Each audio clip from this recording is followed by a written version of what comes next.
Good day.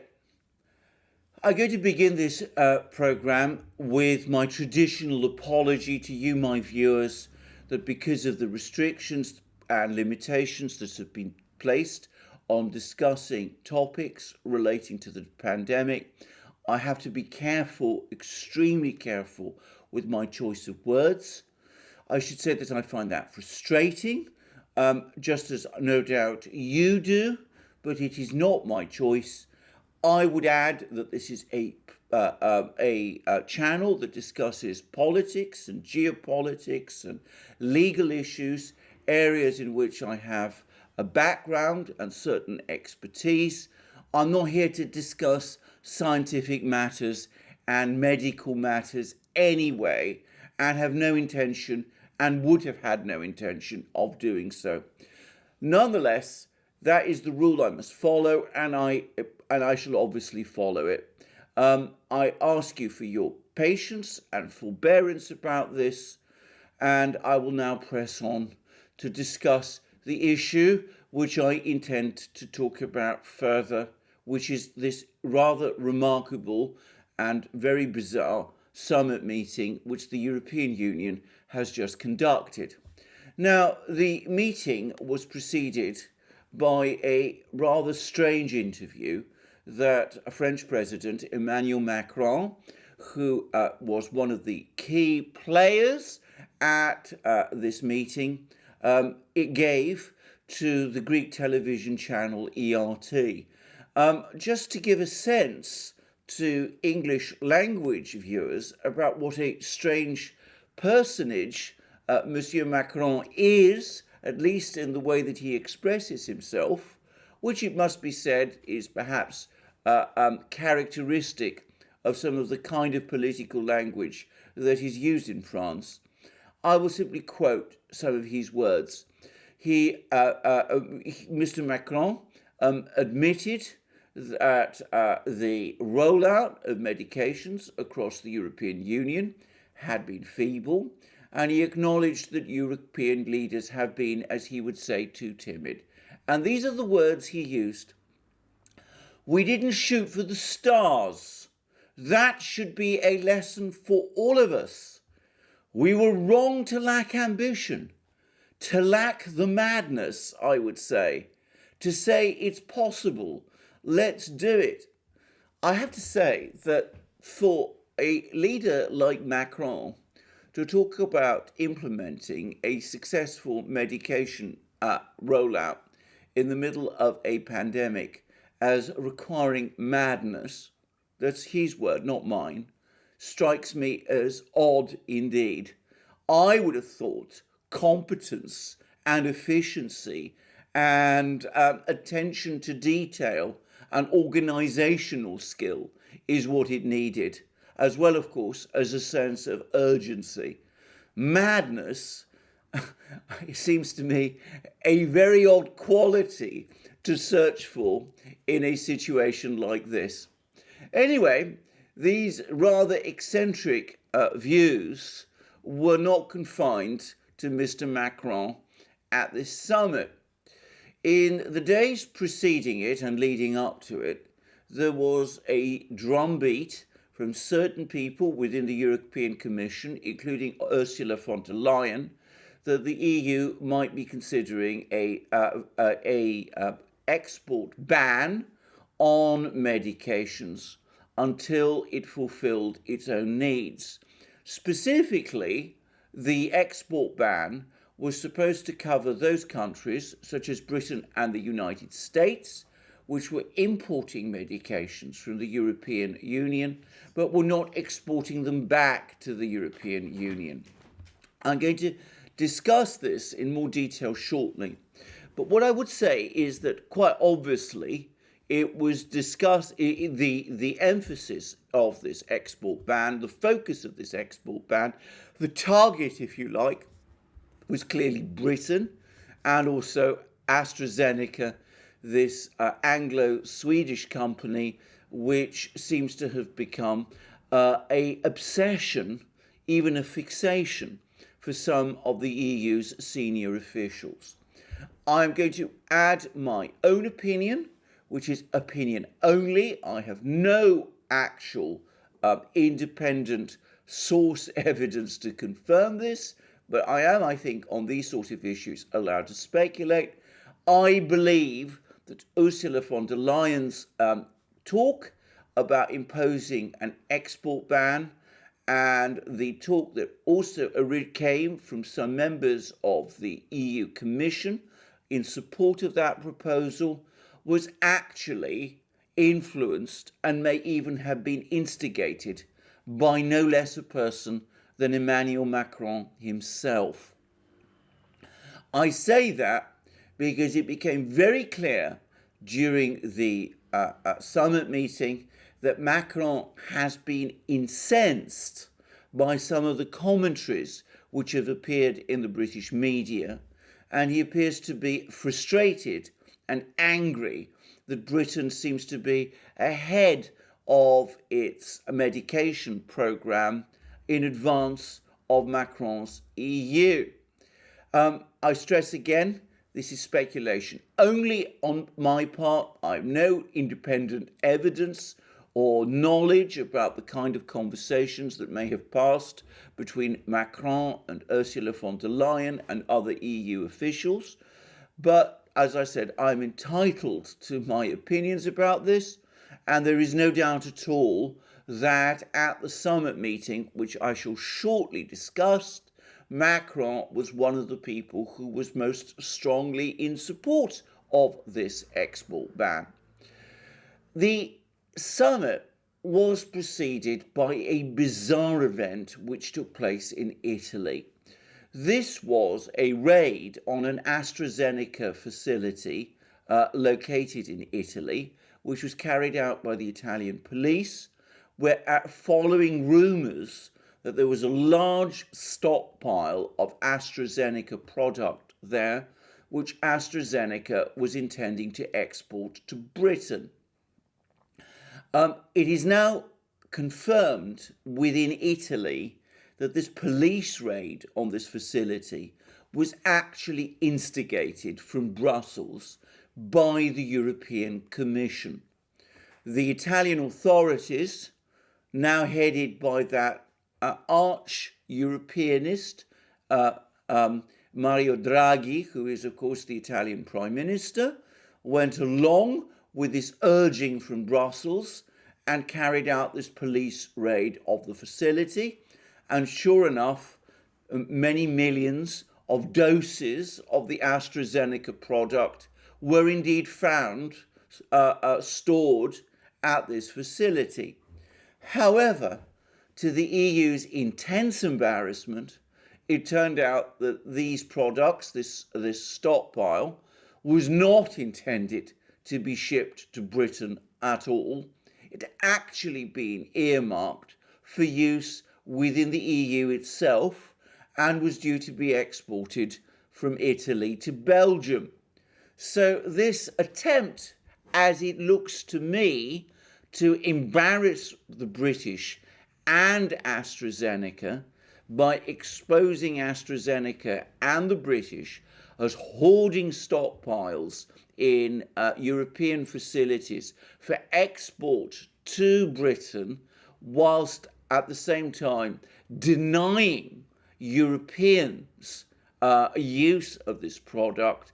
Well, this attempt to prove that through this police raid ended in farce. I would add that it's quite obvious to me that the people who carried out, or rather who instigated this raid, simply don't understand supply chains properly, and they don't understand how big companies work. It is inconceivable to me that AstraZeneca would have, a huge pharmaceutical company, would act in this hole-in-the-corner, devious fashion that some people in Brussels seem to think that it would have done.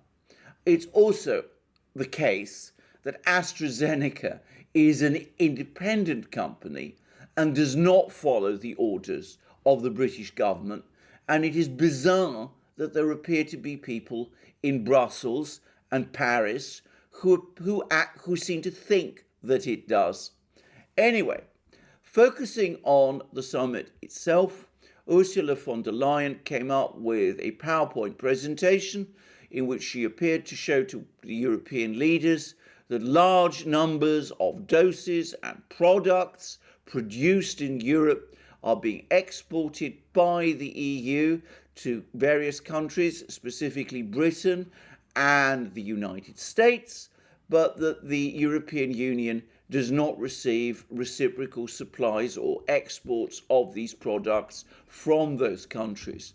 She obviously hinted that this was the reason for the shortfall in products in the EU, and was also the reason why the EU rollout of these products has gone so much more slowly. I have to say that this seems to me, again, a misunderstanding of global distribution chains. And frankly, if you want to blame anyone for that, then the agency, or rather the cause for the fact that factories in, say, the Netherlands or Italy supply products to foreign countries rather than their home countries, needs the blame for that, the cause for that, is globalization, the process of globalization, which of course the EU has been an enthusiastic backer of, rather than the political deviousness of politicians and business executives in London. However, I digress. Undoubtedly, this PowerPoint presentation was intended to justify an export ban, which is clearly what Ursula von der Leyen, backed by Emmanuel Macron and the leaders of Italy and Spain, was working towards. Now, I'm going to say here that I understand from people who presumably know about such things that such an export ban, even if it had been implemented, and even if it had been implemented properly, would not have changed the situation in Europe to any significant extent.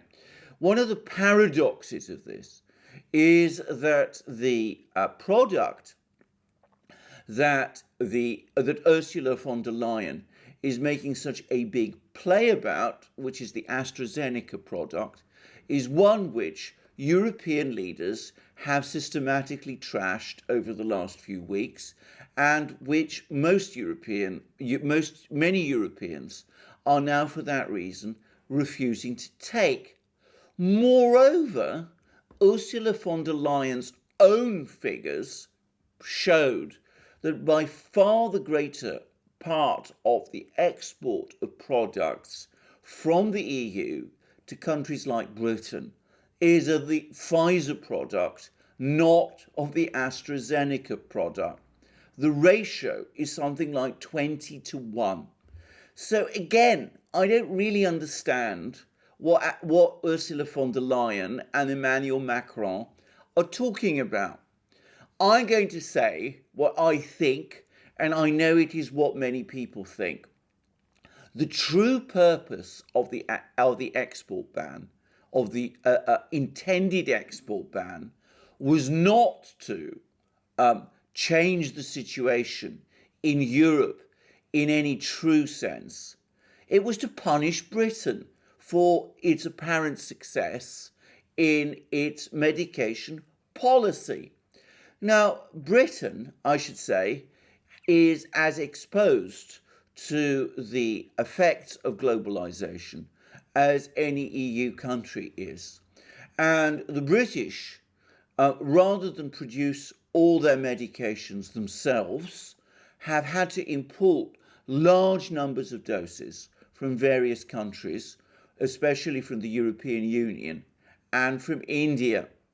The result is that Britain runs its medication program on a very small reserve basis, with even a minor disruption of supplies causing it potentially severe problems.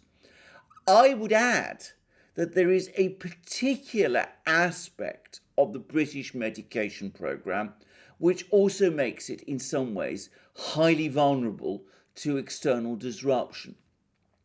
The British authorities have proceeded with their medication programme on the basis that the second dose after the first dose will be supplied after an interval of 12 weeks.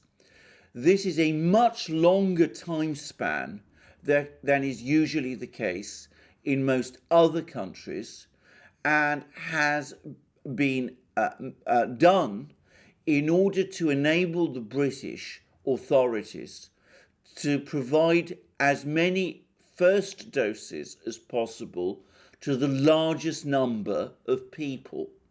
The result is that there are far more people in Britain who have received the first dose than the second, and in fact there is a considerable lag in supplies for the second dose, which means that the increase in numbers of people who are due to receive the first dose has in recent days been scaled back. There has also been problems of obtaining supplies of the medications from India, which, by the way, produces 60% of the medications of this kind globally. And the reason for that being that India itself is now apparently experiencing an increase in its case count and is committing more of its medications to covering the needs of its own population. So, if the EU had indeed imposed the sort of export ban that Macron, Ursula von der Leyen, the European Commission, Italy and Spain had all wanted, it would have created a major crisis with the British medication programme. We would have had large numbers of people in Britain who had received the first dose, but who were unable to receive the second, and we would have seen the entire programme go seriously off the rails. No doubt, in time, something would have been sorted out, but there would have been at least a short-term crisis in the meantime, and probably consequent upon it, a hit in the British government's up to now rising opinion poll rating. So it looks to me as if the real purpose of this talk about an export ban was not to improve the situation in Europe. It was to damage the situation in Britain and to cause political damage, political injury to Boris Johnson's British government, and also as a riposte to the British media.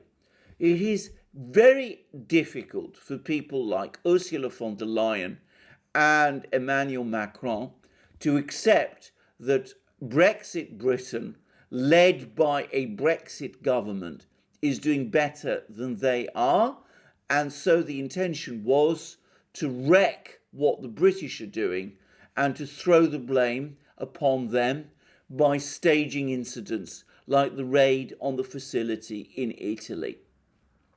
Anyway, in the event, this extremely short-sighted and frankly vindictive plan, as it seems to me, went hideously wrong at the summit itself. Firstly, it seems not to have been grasped by Ursula von der Leyen or by the Commission or by Macron himself that disrupting supply chains works both ways, though the British do indeed import large amounts of product, Pfizer products specifically, from the EU. They also supply the components and materials to the EU which are used to make the product. So an export ban leading to an export and import war would have simply resulted in everybody getting less of these doses than they might otherwise have done. It would not have improved the situation in Europe. It would have made it worse. And of course, it would have made the situation in Britain potentially much worse. However, there was another factor which I think played an important role. It was not widely covered in Britain, but a number of articles which appeared in the British media, specifically one in the Daily Telegraph, said that the British authorities were considering imposing import restrictions on German cars if the situation spiraled out of control, with the EU and Britain imposing reciprocal export bans of products on each other.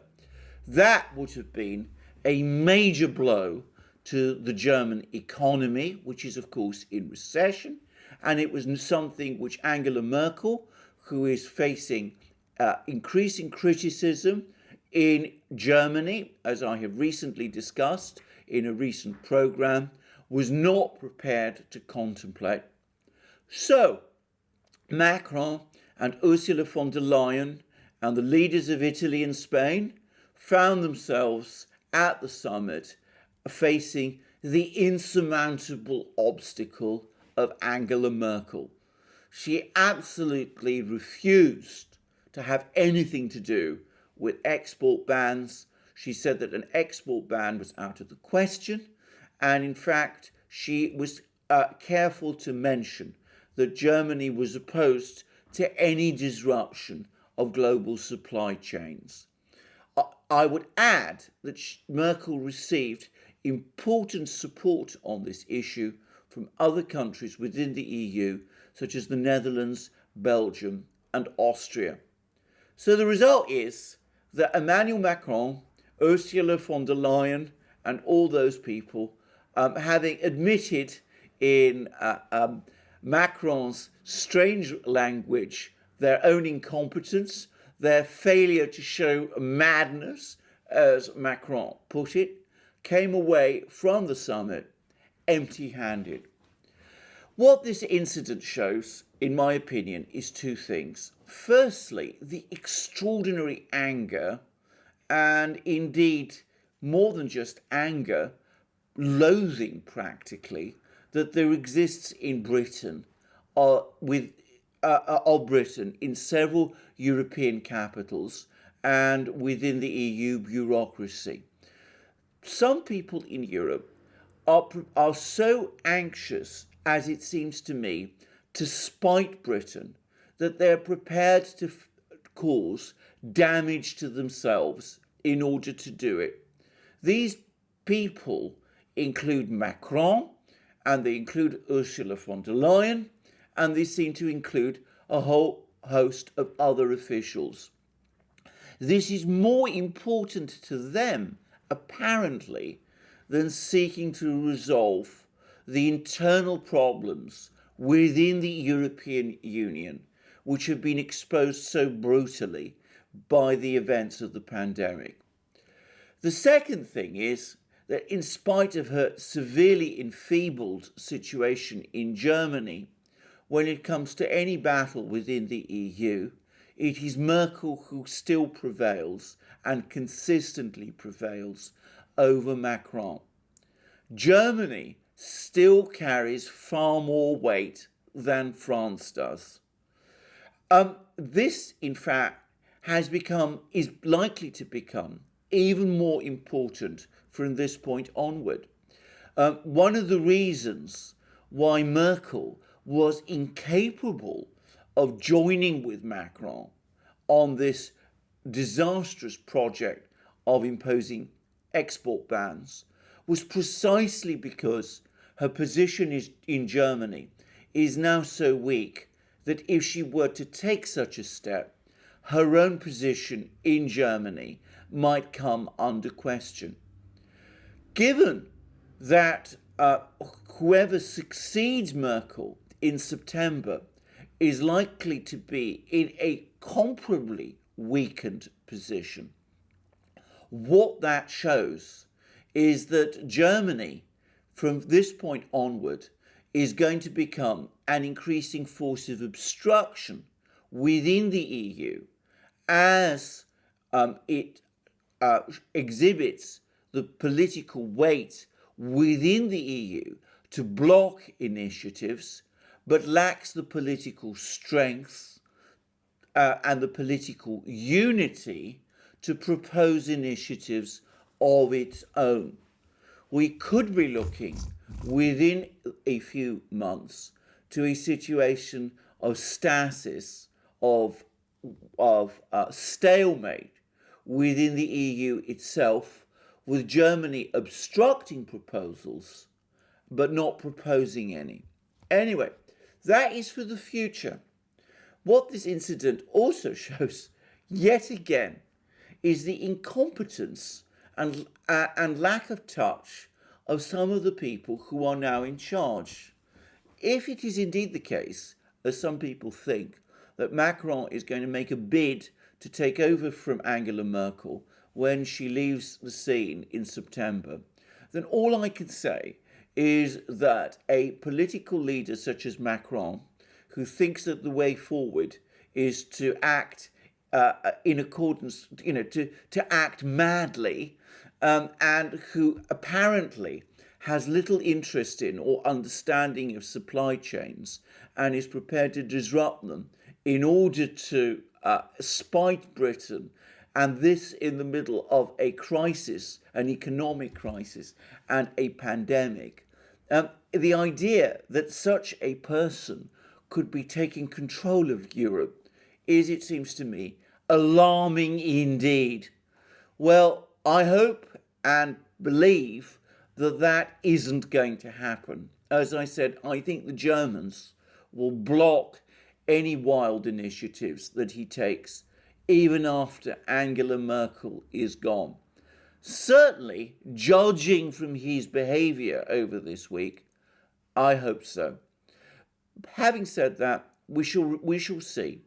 Whatever one thinks of Macron, the overall picture in the European Union continues to look a bleak one. Macron, as I said, talks in this bizarre way and comes up with these harebrained schemes, more intended to put the British in a bad light and to hurt them than to help people in France or Europe. Ursula von der Leyen at the Commission and her various officials seems to be willing to go along with what Macron wants. Merkel now has the ability to say no, but she no longer has the ability to say yes, and that looks likely to be perpetuated in Germany once she is gone. There is no sign of any real initiative or ideas about how to deal with the EU's mounting problems coming from anywhere in Europe. I have to say that in all my life, I cannot remember a time when the people of Europe have been so poorly led and when the situation in Europe has looked quite so bad. Thank you for joining me on this program. Please check me out on the other channels that we do. Our main channel, the Duran, where I do programs with my colleague and friend Alex Christoforou. Please also check out his channel, and also our new channel where we show you our interactions with our viewers on our live streams. Please also check us out on our platforms, BitChute, Library, Rumble, and especially Odyssey. And please, to the extent that you can, support us through PayPal, Patreon, and Subscribe. Remember, we accept donations and payments in Bitcoin and other such currencies. Please also check out our Discord server. And last but not least, please check out our shop. See the wonderful products we have there, our amazing magic mugs, our wonderful t-shirts, both our long-sleeved and our short-sleeved t-shirts, our hats, our hoodies, our sweatshirts, and all the other wonderful things that you will find there. Remember, you don't just become the owner of these wonderful things if you go to the Duran shop, but you also support the Duran too. Lastly, I look forward to you joining me for my next program, and please remember to subscribe to this channel. Thank you for joining me today.